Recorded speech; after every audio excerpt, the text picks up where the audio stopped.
ဒီနေ့လာတဲ့ပရိသတ်တွေထဲမှာအသေးကွဲမှုတဲ့လူရှိလားမသိဘူးဒီနေ့ရောက်ပါလို့လက်ပြပါဦးအများကြီးပါလားကျွန်တော်တို့ IC မှာရောတီးတယ်ကိုတွေဘယ်သူအသေးကွဲမှုလဲဘောမလာပိုင်းလက်ပြလို့ဟာလာပါခင်ဗျာရှိတယ်လားမသိဘူးဗျာဟုတ်တော့ကိုတာတော်တော်အသေးမာတဲ့လူပဲနော်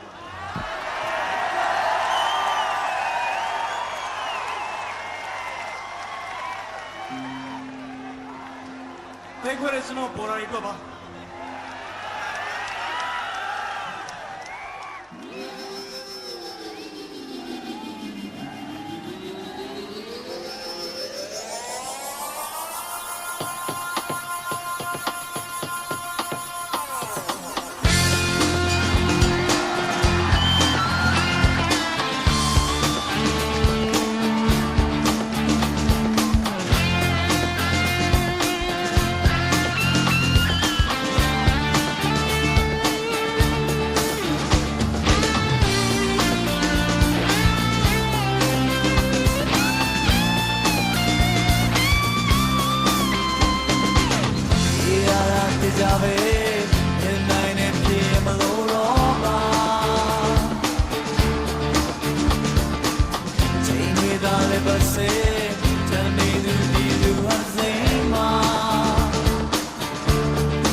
So